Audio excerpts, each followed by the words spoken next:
Good morning. It's a new year, and welcome back to the Brick by Brick podcast with Ronald Pauleus.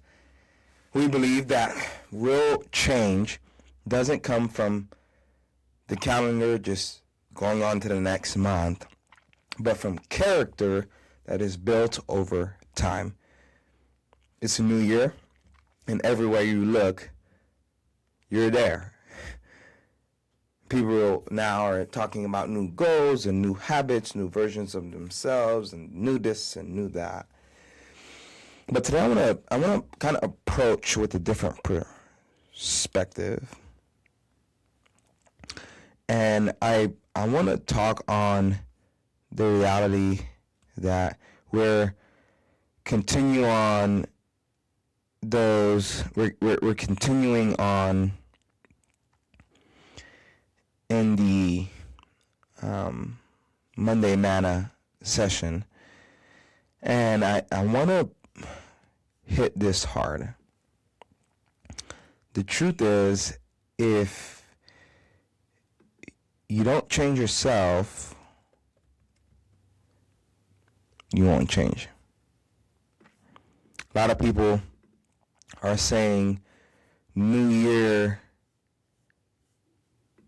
but it's really the same them. And so what I really want to talk about today is the reality that the sun is still rising, the sun is still setting, time is still pushing forward, the law of gravity still remains intact. The only thing that's changed is a new year. Many things, though, have stayed the same.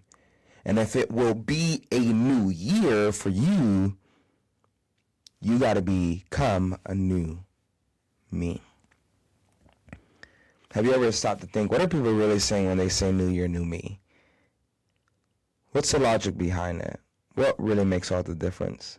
And part of the answer that is me. Many people, they're making new goals, making new resolutions, and new plans that will help them become a new me.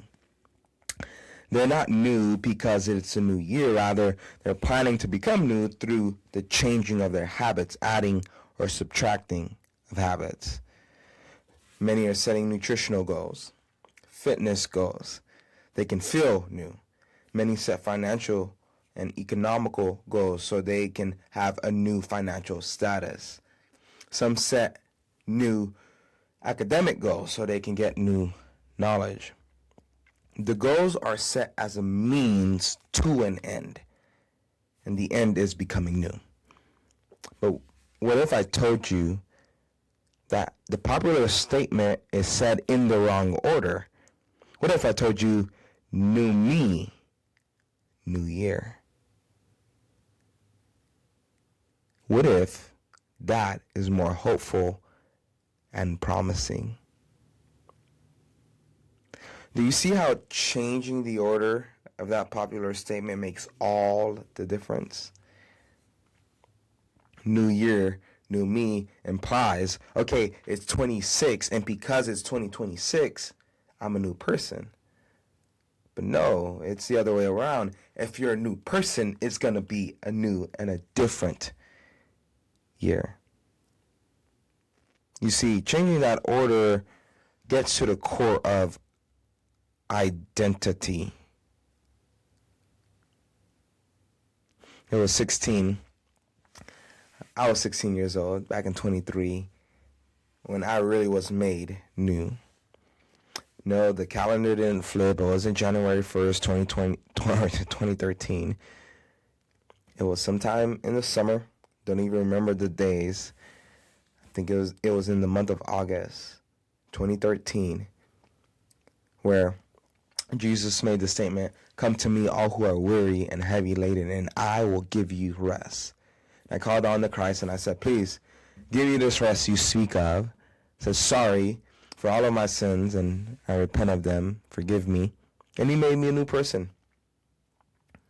You see, I told you, new me, new year. It's the word me that makes all the difference. And the question is, who's making it new? Jesus Christ is the one who's able to make it new and radically change your life.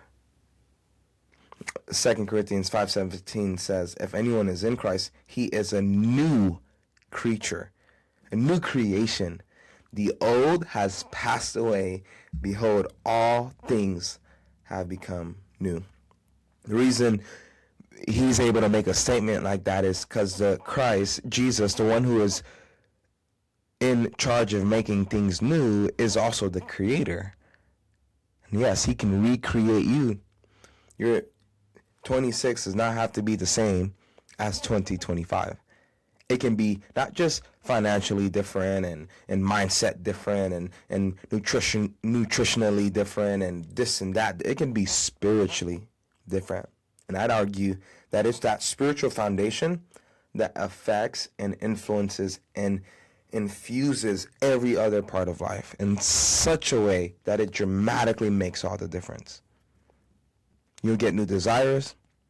You'll get new goals, new thoughts, a new heart, a new mind, a new heavenly destination, an eternal destination that's different to look forward to, a new hope, a new purpose, and a new year.